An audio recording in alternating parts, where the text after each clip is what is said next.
So, ngayong gabi mga kabox, magluluto po tayo ng ubod kasi galing po kami kanina sa bundok. So, nanguha po kami kanina ng saging, obi at saka gabi. Ang tanong, anong klaseng ubod yan? Sa amin mga kabox, tawag dito is pugahan. Pugahan. Ewan ko na lang kung anong tawag sa inyo, sa inyo nito mga kabox. Pa-comment na lang po. Mm-hmm. Okay, tapos So, ayan. puputulin ko lang muna. Okay, sige. Tingnan natin kung marunong magluto si Chen nito. Ayan, makunat na yan. Hindi na yan pwede ha. Kanang paniton. Hindi, yun muna. Yan, yung malambot muna. Sa ugas pa. Ano po ito mga kabuks na kumbaga nabugbog lang ho siya kaya ganyan yung kulay. Maputi ito kanina. Maputi ho ito mga kabuks at grabe. Sobrang pagod. Dahil malayo yung pinuntahan namin at sobrang tagal na kami hindi nakapunta doon sa bundok na yun. Ayan. Ito po pala yung pagkuha ho namin kanina. Yun na lang kukunin namin mga kabuks. No? Yung wild ho na gulay. Wild ho na ubod. Ang gulay ho namin.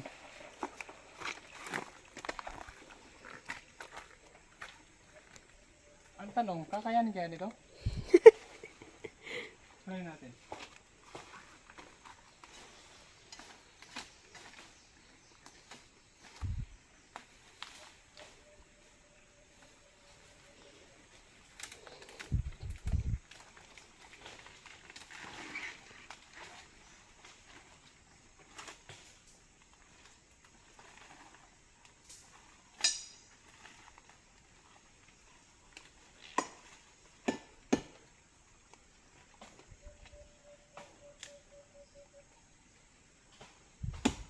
Parang kakayanin ra. Isang oras.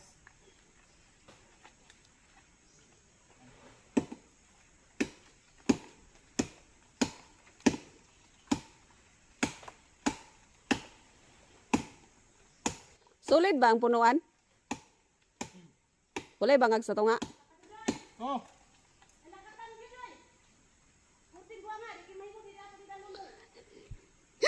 Kuya, wan sa tunga kailan?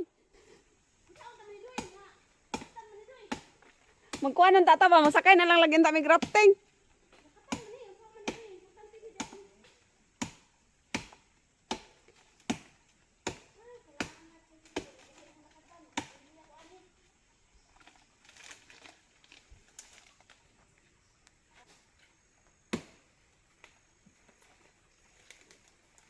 So, hoy!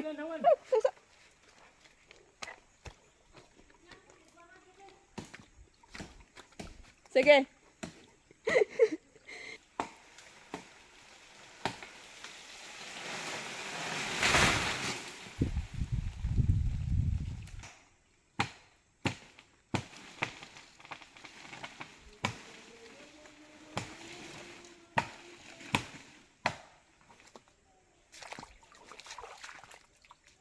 Namit din na.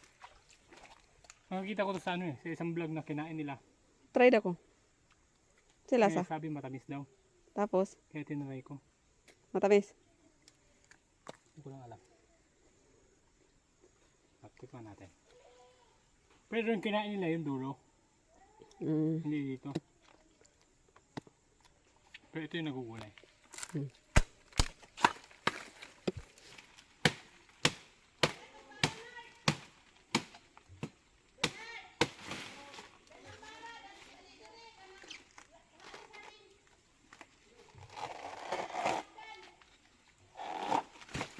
Si mama ko naman, bising-busy dun sa saging niyang lakatan.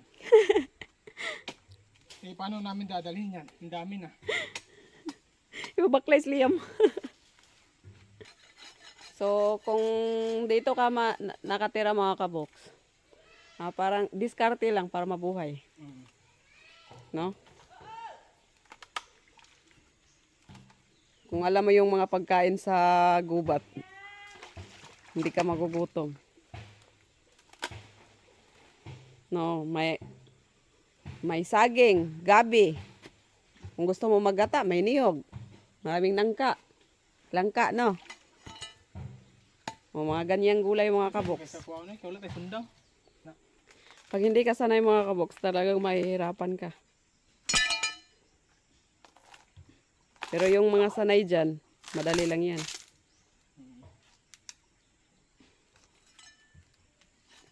Sa amin dati mga kaboks, binibinta yan.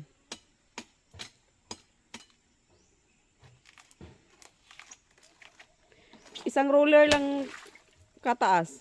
Ano na? Binibenta sa amin 40. 40. Mm. Pero di na kay nato ni kuan kay mabali man ni. Puro gutalon ra ba? No? Ayaw kay kuan pagamay lang na. Ay nagid siya limpyo gid og ayo. Humok na siya. Humok na. So dako siya ubod karon. Dili gamay. Ubod di ba ang kani nga part ba? Ang kani nga part humok na pero ubod naman yun.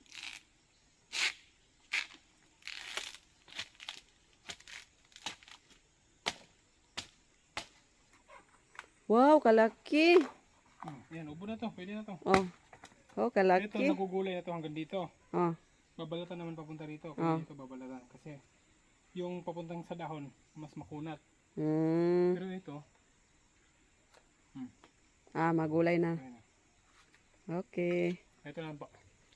Ang gulay ho sa sagubatan. Wild na puno. Pero ito, hindi tayo magbenta nito kasi wild to eh. Kumbaga dito lang to meron sa atin. Kaya nga. At ngayon lang ho kami nag-ulam nito sa loob ng Ilang mga taon? Magti 10 years. 10 years na kasi 2 taon na si Liam. Tapos si Vincent, ilang taon na siya eh. So dito mga kaboks, maraming ganyan. Oh. Meron doon, no? Dito sa kabundukan, Doon. sa Sa, palabas ng sa sapa. taas. Basta marami dito. Oo. Hmm. Pero hindi ko kami nagbenta. Kasi mauubos yan. Wild to eh. Tara. Meron malaking puno doon sa likod. Parang niyog. Ang nangka, may sayang ang nangka. Walay dito. Bukat kayo man. Okay, panit. Anak. Dili ang kato sa imong unahon, ugutad. Wala sa Anak umok. likutan. Anak na din eh. Oo. Ika, putlos, anak ko. Kalisod. Oo, sige. Tingnan mo muna kung okay siya. Okay limon. naman. Yan, pwede nang Sara. tatarin lahat yan. Anak. Sige, ikaw na bahala kung ano yung kung saan ka komportable. So, ito na mga kaboks, ang simpleng gulay sa bukid na dinala ho namin dito. Sasahugan lang ho ng isang sardinas. Pero nung sinabaw natin yan dati, di ba? Masarap. Oh, ginataan. Ginataan, di ba? Ngayon, sa sardinas. Ay. Uy, shoutout kay kay mama at kay papa. Sa Bukidnon. Paborito to ni mama at ni papa. Ni Mama Gingging at Papa Tony sa mga manugang ko. Favorite nila to kasi wild ano to eh. Ang tagal natin hindi nakatikim na ito, no? Mga, last natin na natikim ito is 2017? 2017? 2017 ba? Hindi. 2018, ang anak na kay Vincent. Okay. Tama. 2017. Nung 2017 mga kaboks, nakapasyal kami doon. Kaya nakatikim ho si Chen yan doon sa bundok namin. At ito ho yung, sorry Hana, ito po yung pinaglilihan niya mga kaboks na hindi ko ho nabigay sa kanya. Hindi niya binigay mga kaboks. Kasi tagipit kami noon, kailangan ng pera tapos ang layo-layo. Parang wala eh, kailangan naming araw-araw may pera noon. Kaya hindi ko napasyalan sa bundok. Kaya ngayon lang ho siya nakatikim ulit. Hindi na ho niya pinalagpas yung panahon na andun kami kanina. Kaya nagdala na lang ho kami nito para makaulam. Na ganyan nga lang siya, pero kita nyo naman kung gaano siya kaputi kanina nung kinuha ho namin. Nabugbog na to mga kaboks. Nabugbog lang ho sa haba ho ng biyahe. Pati yung kamay ko, tingnan nyo, hindi po ho siya ganong malinis talaga. May unani naman mabasa niyo. Mancha-mancha. Anaan ra? Mancha-mancha sa nanguha kami ng mga ube. Abangan nyo po yung video mga kaboks kasi mauuna to. Dahil uulamin namin. So, eto na po siya mga kaboks. And pati po yung pinakatalbos niya, yung pinakamurang dahon niya, kasama ho yan sa ating ginulay. Kaya namin binabad kanina mga kabox sa paghihiwa kasi magkakaganito siya. Yan yung pinakadagta niya. Tapos magiging brown siya pagka hindi nababad ng tubig. So ayan. At eto, dahil tapos na, gigisa lang ho si Che ng pangsangkap. Sibuyas at luya lang. Tapos Luya. sardinas. Ahos. Sibuyas at bawang pala, sorry. Tapos sardinas. O, isang sardinas lang. Ang tipid mo naman sa sardinas. Isa no? Isa lang? Dati nga walang sahog eh. Gata lang yun, no? Tapos mga malunggay. Ngayon, ano naman to? Ginisa.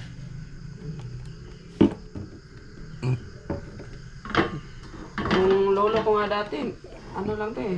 Sinasabaw. Walang Sabaw? sahog. Matamis kasi yung ano nito mga kabox. Yung sabaw. Nakakain ka na pero hindi ka pa nakapagluto. Nalimutan ko kayo mga kuwan pa miya nga tayo, mga bata pa mi. Okay. Idungan na natanan.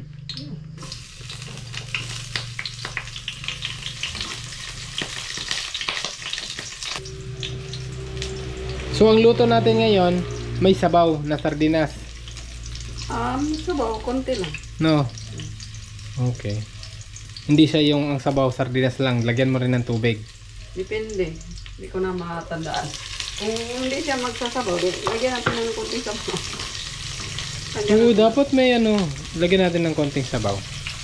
Para masarap yung higop-higop natin.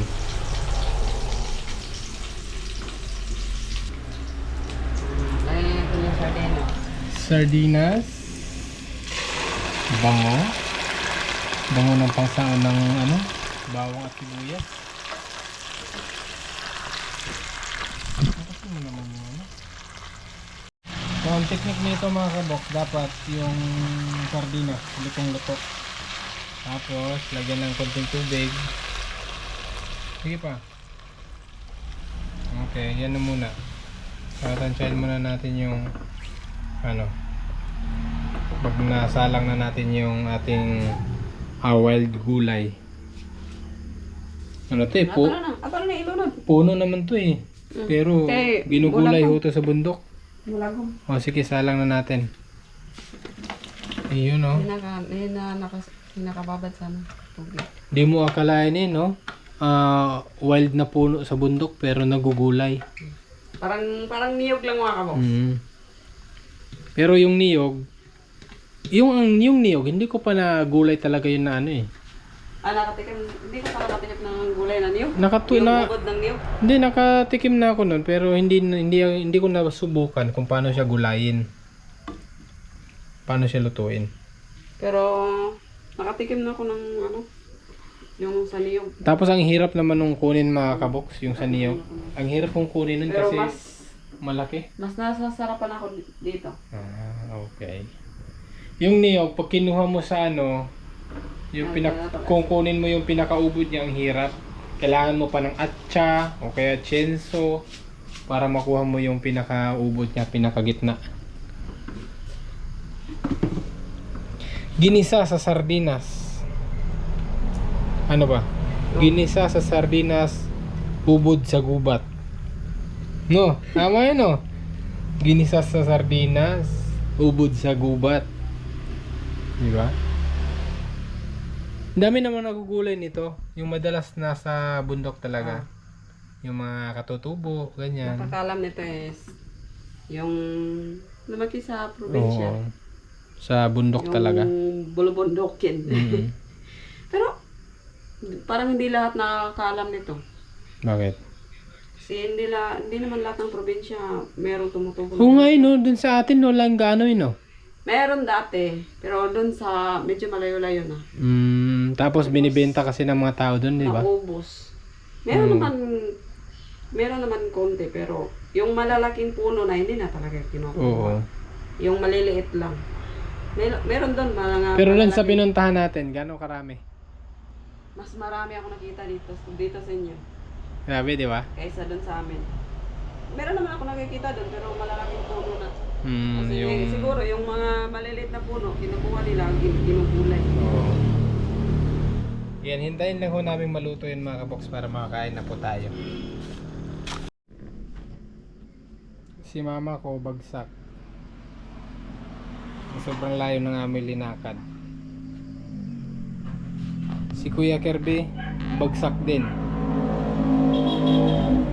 Pero si Kuya Bernard nagtiti sa cellphone. Hindi pa kasi kami nakakain eh. Kaya gising pa kami. Hindi na ako matulog ko. Shoutout ho sa mga taong mahilig ko sa musket. Sa kulambo pag natulog. Ayan, shoutout kay Kuya Bernard. Eto na mga kabox. Simpleng gulay. Mabuhay na ho tayo sa probinsya. Kainan na! Basta ito mga kabox, ang the best nito, ginataan. Lagyan mo ng talbos ng kalabasa. At yung sitaw, sarap po nito. Pero kahit paano, ito, may ulam po tayo. Thank you, Lord. Thank you, Lord. Simpleng gulay lang ho. Kain po.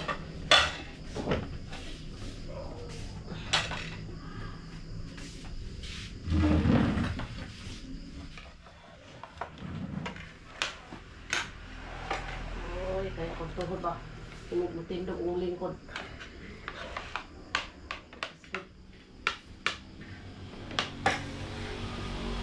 Di ba kayo sakit ganina? Sakit. May naunod. Kain po. Lahat ho kami. Babagsak na ho. Liam, tulog na. Si Liam ngayong araw hindi nakatulog no. Ngayon na pag-uwi.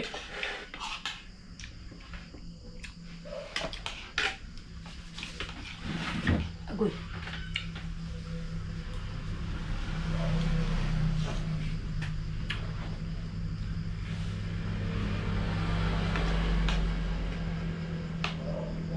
May tamit na.